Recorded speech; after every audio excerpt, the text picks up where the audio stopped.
Good evening and welcome to Tucker Carlson Tonight. Happy Friday. If you've been following the news at all recently, you know that Vladimir Putin is just seconds away from invading our ancient ally, our closest friend on the world stage. That would be the sovereign nation of Ukraine. In response to this news, lovers of democracy everywhere are horrified. This is a slow-motion disaster. In effect, it's the first domino. First, the Russians come from Ukraine. Next, it's Bangor, Boise, Bakersfield.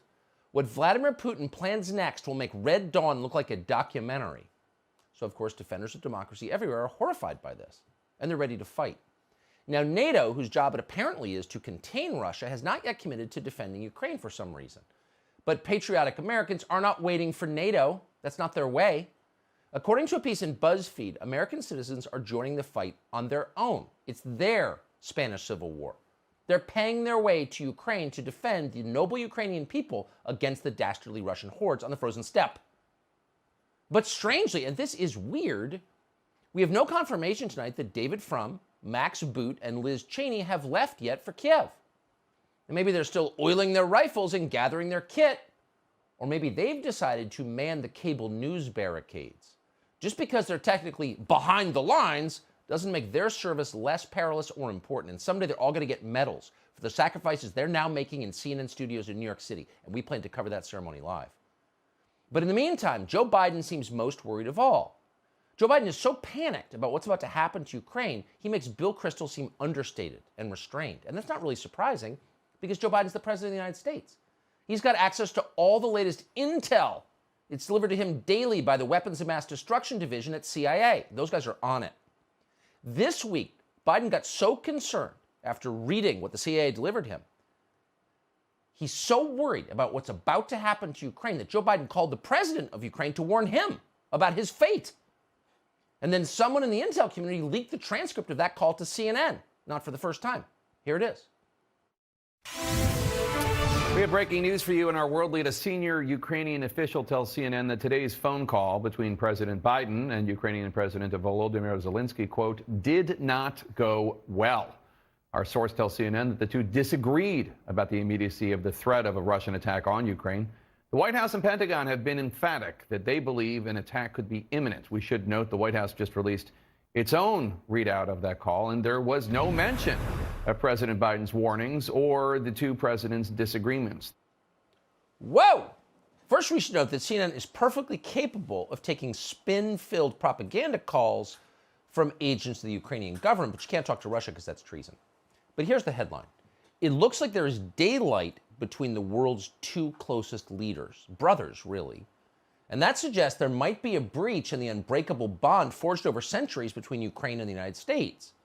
Listen to this from CNN's Natasha Bertrand. She did this reporting, quote, per a senior Ukrainian official, Biden told President Zelensky that a Russian invasion of Ukraine is now virtually certain and that Kiev could be sacked. Prepare for impact, Biden reportedly said. President Zelensky disagreed, and as I reported, asked him to tone down the rhetoric. What? Joe Biden is more worried about Russia than the president of Ukraine is? It looks that way. Because not long after that reporting, CNN's Natasha Bertrand deleted that tweet.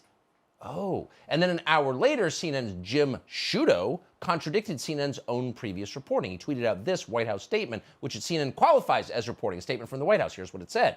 White House on Biden-Zelensky call. Anonymous sources are leaking falsehoods. The only person who should be sacked is the anonymous source who is circulating an inaccurate portrayal of this conversation.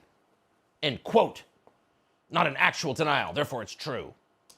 It's an amazing sequence, really, if you think about it. So Biden tells the Ukrainian president that his capital city is about to be sacked, like Rome in the 5th century. Blood and screams, fire, spears and swords, sieges and trebuchets. A horrible scene. And Ukrainians' lead response to this? Calm down, dude. You're freaking me out. Toughen up. You sound like a terrified old woman. Now, the White House claims that conversation never happened, but clearly it did happen because at a press conference today, President Zelensky said virtually the same thing to the media. We've talked to the president. We've talked about this. We think that there has to be a balanced approach. I'm not saying that he's influencing American media. They're independent, but The media policy there has to be well balanced. If they want to know what the situation is, that they can come to Kyiv. Do we have tanks on the street? No.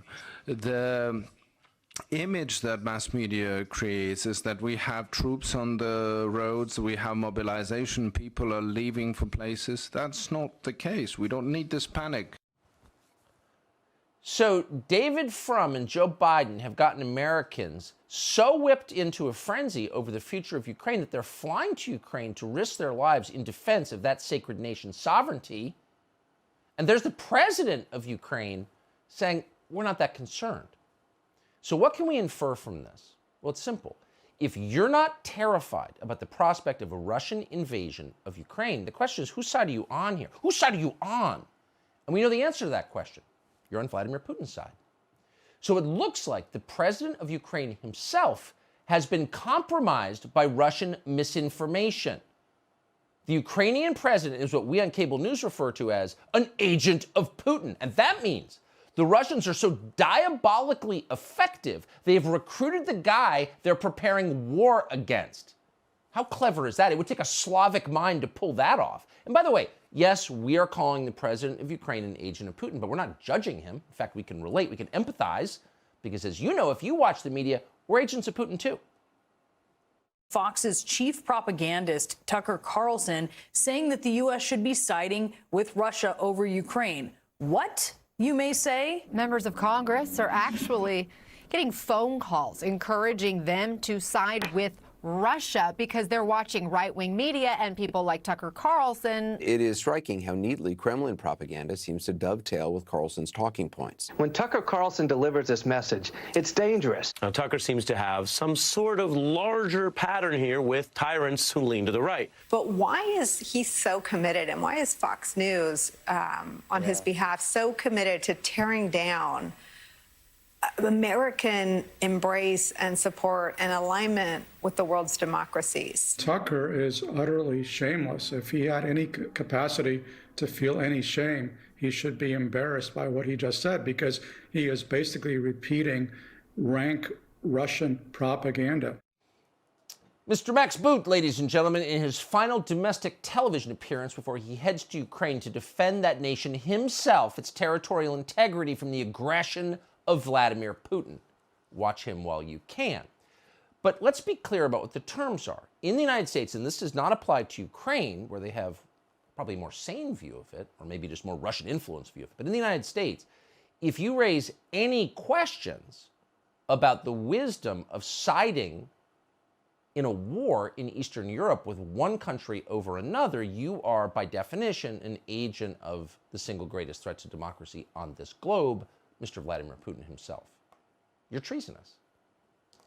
Congressman Tom Malinowski of New Jersey is claiming that viewers of this show, Russian Robots to a Man, reached out to his office and did something horrifying, something that probably should be illegal.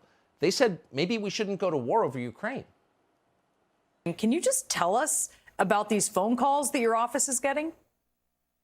Yeah, sure. It really started yesterday. I was in my district office in New Jersey, and phones were ringing, and my district director came to me and said, I just spent an hour on the phone with like 4 people telling me that they'd watched Tucker Carlson last night, and why are we going to be going to war for Ukraine? Russia's making reasonable proposals for peace, and we should just do what Russia wants. Yeah. Now, a lot of people have said Tom Malinowski, is not the sharpest knife in the drawer, right? Even by the standards of New Jersey. However, he makes a really good point. There are people out there who look around and decide maybe, homelessness, close to 1 million people living on the street in the United States, 100,000 Americans dying of drug ODs, inflation, the fact our schools haven't taught anything in over 2 years. Maybe these are more important concerns than the territorial integrity of a country we can't find on a map. Maybe our own territorial integrity is more important than Ukraine's. And the question, as Congressman Malinowski raises, is why would they ever think that?